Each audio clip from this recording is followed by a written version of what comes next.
हमारे समीप में ही विराजमान आदरणीय मृत्युंजय भाई जी, आदरणीय कविता दीदी जी, आदरणीय गीता बहन जी, और अभी जो मंच का संचालन बड़ी कुशलता से कर रही हैं आदरणीय कमलेश बहन जी। मुझे आमंत्रित किया है कि संस्था में यहाँ आकर के आपको क्या अनुभव हुआ है। यहाँ आकर के जिस अलौकिक शांति का अनुभव कर रहा हूँ, जो अनुभूतियाँ हो रही हैं, जो वाइब्रेशन मिल रहे हैं, उनका वर्णन कैसे करूं। गूंगा केरी सरकरा, यदि गूंगे व्यक्ति को कोई गुड़ खिला दे और पूछे कि इसका स्वाद कैसा है, तो गूंगा व्यक्ति क्या बताएगा? केवल सिर हिलाएगा, संकेत करेगा, मगर जो स्वाद मिला है उसे शब्दों में नहीं बांधा जा सकता है। उसी तरह से हमें जो अनुभूति हो रही, जो आनंद आ रहा है, जो अनुभव हो रहे हैं, उन्हें शब्दों में बांधना तो मुश्किल है।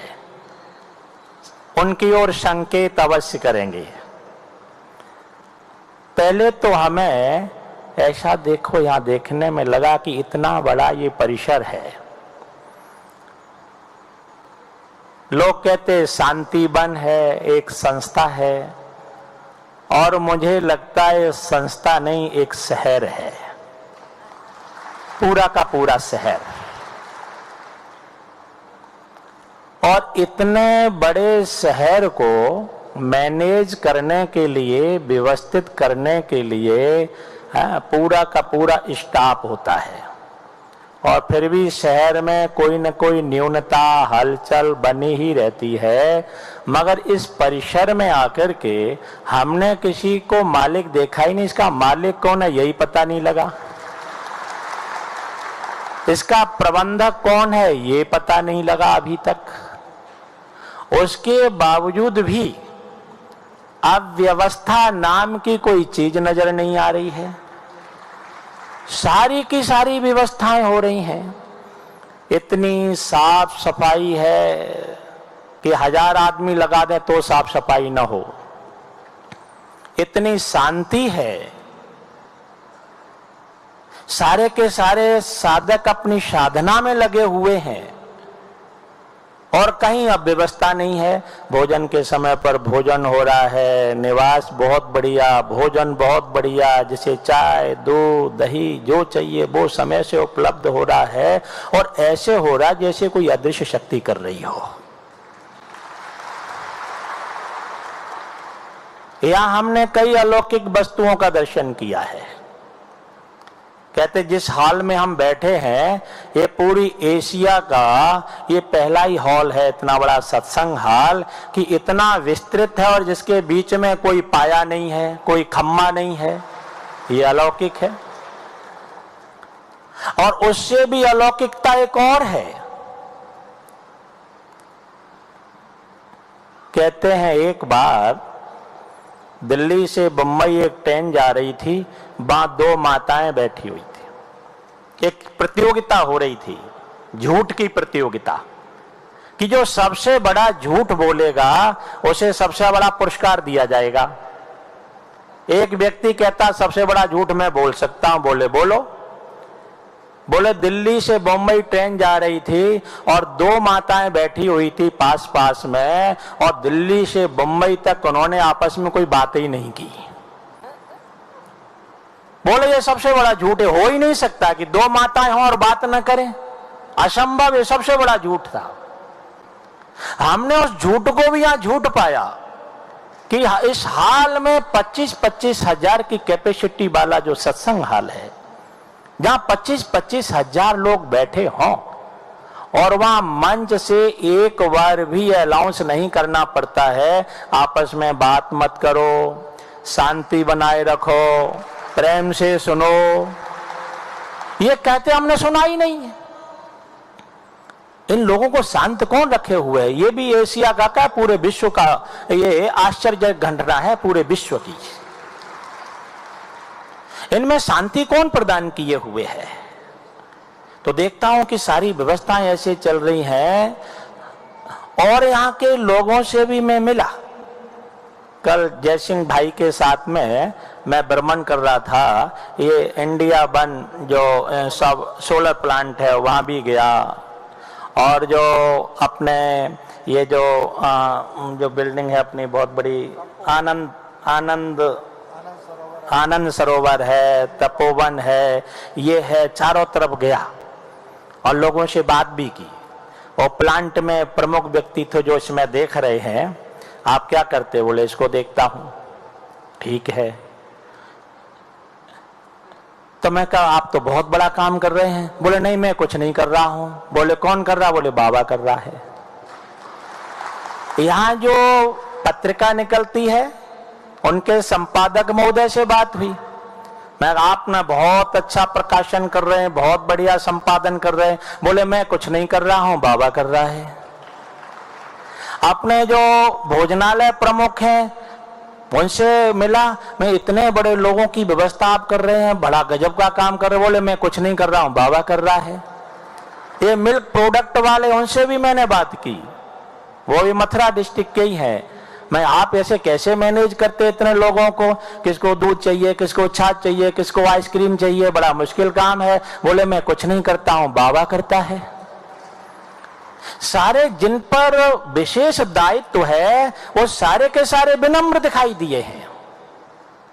इतने विनम्र कि इनके पास कुछ है ही नहीं, अहंकार नाम की चीज नहीं, स्वाभिमान नाम की चीज नहीं। इतने झुके हुए हैं। तो मुझे लगा झुके क्यों हैं? कल मैं जानकी दादी जी के निवास पर गया था और वहां हंसा बहन जी मिली। उनसे भी बात हुई। वो कहती दादी जी कहती हैं झुक झुक माने विनम्र बनो, मितव्ययी बनो, फिजूल खर्ची मत करो। तो उनका जो शब्द सुना था कि झुक माने विनम्र बनो। और विनम्र कौन व्यक्ति बनता है? जिस वृक्ष पर फल आते हैं तो वृक्ष झुक जाता है। फलदार वृक्ष झुकता है और निष्फल वृक्ष है वो अकड़ के खड़ा हो जाता है। तो सारे के सारे झुके हुए हैं। क्यों? क्यों इन्होंने कुछ पाया है, इनकी कुछ अनुभूति है। ये कहने से इतना संभव नहीं है। कहने से कोई व्यक्ति झुक जाए, कहने से चुप हो जाए, कहने से शांत हो जाए। इनकी जो साधना, इनके अंदर कुछ है। यहां देखने से लगता है कि यहाँ ईश्वरीय शक्ति, बाबा की शक्ति या सारे के सारे काम एक अदृश्य शक्ति कर रही है। वो अदृश्य शक्ति कौन? वो बाबा की शक्ति है जो सारे के सारे काम कर रही है। तो हमारा यहाँ का बड़ा अच्छा अनुभव लेके जा रहा हूं, बड़े अच्छे वाइब्रेशन लेके जा रहा हूं। और मैं गौशाला भी गया, गायों को बड़ा तंदुरुस्त देखा, बड़ा अच्छा देखा। तो मेरे मन में एक आया, यह मेरा व्यक्तिगत विचार है कि इतना बढ़िया काम, इतने भवन भी बहुत बढ़िया बनाए, सोलर प्लांट भी मैंने पूरे एशिया का 1 नंबर है, इतनी बड़ी संस्था है। तो गायों का भी थोड़ा विस्तार हो, वो भी देसी गाय हो, जिससे कि जो हमें दूध की आमदनी बाहर से करनी पड़ती, बाहर से लेना पड़ता है, वो दूध भी संस्था का ही हो जाए। तो शुद्ध भी होगा और अच्छा भी होगा और साथ में गायों का पालन भी होगा। यद्यपि खर्चा कुछ बढ़ेगा, लेकिन आप जो उगाते हैं यहाँ, इतने वातावरण शुद्ध करने के लिए वृक्ष लगाए गए हैं, तो वृक्षों को भी खाद चाहिए। ऑर्गेनिक आपके यहाँ चलता सब कुछ। तो गायों का जो वेस्ट होगा, गोबर होगा, वो खेत खा लेंगे, खेतों का जो खरपतवार होगा वो गाय खा लेंगी, दोनों का काम चलता रहेगा। तो इतना ये हमारा सुझाव है, अगर उचित हो तो हमें इतना अच्छा लगा।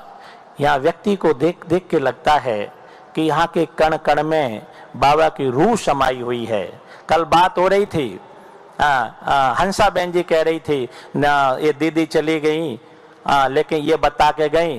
तो मैंने कहा दीदी कहीं भी नहीं गई है, मैं इतने 2-3 दिन हो गए यहाँ लेते हुए, मुझे लगता है कि अभी तक वो व्यक्त शरीर में थी। और एक ही दीदी नहीं, चाहे वो प्रकाशमणि दादी जी हों, गुलराज दादी हों, और वो मोहिनी दादी जी हों, जितनी भी दादियां हैं, लगता गई कहीं भी नहीं है। पहले वो दृश्य शरीर में थी, भौतिक शरीर में थी, अब अदृश्य रूप से यहाँ विराजमान है और यहाँ के कण कण में विराजमान है और तुम्हारे मन में विराजमान है कि कोई तो ऐसी शक्ति है जो सभी को जोड़ करके रखी हुई है। नहीं तो जहां 4 बुद्धिमान व्यक्ति इकट्ठे हो जाएं और वहीं विघटन पैदा हो जाता है, वहीं खींचातानी पैदा हो जाती है।